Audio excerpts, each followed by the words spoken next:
حضرت مولانا قاری مشتاق صاحب مدت ذلہ العالی نے اسکاٹ لینڈ میں مدنی چینل کو اپنے تاثرات بھی دیے۔ آپ نے عالمی سطح پر ہونے والی خدمات دعوت اسلامی کو خوب سراہا اور دعاؤں سے نوازا۔ لیے چلتے ہیں آپ کو اسکاٹ لینڈ کی جانب۔ ماشاءاللہ، اللہ رب العالمین ہماری دعوت اسلامی کو مزید برکتیں عطا فرمائے۔ جس میدان میں بھی یہ قدم رکھتے ہیں اللہ رب العالمین ان کا حامی و ناصر ہوتا ہے۔ ہر ان کا جو اٹھنے والا قدم ہوتا ہے اس میں اللہ رب العالمین بہت ہی برکتیں ڈالتا ہے۔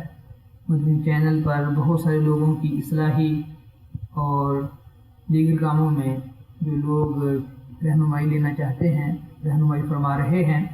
علماء کے لیے بھی، خطباء کے لیے بھی بہت سارے سنہری پھول جو ہوتے ہیں وہ مدنی چینل کے ذریعے ہم وصول کرتے ہیں اور وصول کر رہے ہیں اور لوگ بھی۔ تو اسی سلسلے کا ایک مرحلہ ہمارے اسکاٹ لینڈ گلاسگو میں مدرسۃ المدینہ بھی ہے۔ الحمدللہ یہ بہت ہی احسن قدم ہے۔ ہمیں اسکاٹ لینڈ میں اس کی کمی بڑی شدت کے ساتھ محسوس ہو رہی تھی۔ الحمدللہ یہ قدم اب اسکاٹ لینڈ میں بھی اٹھا ہے۔ اللہ رب العالمین جس طرح باقی منصوبوں کو ترقی دیتا ہے اور برکتیں عطا فرماتا ہے، انشاءاللہ العزیز اس قدم میں بھی اللہ رب العالمین برکتیں عطا فرمائے گا۔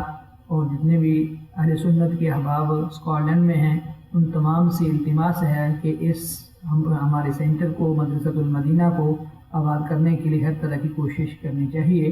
اور اسی طرح مدنی چینل پر جو پروگرام آتے ہیں علماء کے لیے بھی پروگرام ہے، بہار شریعت پروگرام ہے، قرآن شریف کے ترجمے کا تفسیر کا پروگرام ہے، ان میں بڑی رہنمائی ہوتی ہے۔ وہ مدنی چینل کے ذریعے جس وقت ہم مدنی پھول جو ہیں ان کو سمیٹتے ہیں تو وہ بہت ساری باتیں ہمیں اس چینل کے ذریعے ملتی ہیں۔ تو تمام احباب سے التماس ہے جہاں تک علمی ذوق رکھنے والے لوگ، اصلاح چاہنے والے لوگ ہوں اور جو نہیں بھی چاہتے ان کی اصلاح کرنی چاہیے، ان کو رغبت دلانی چاہیے۔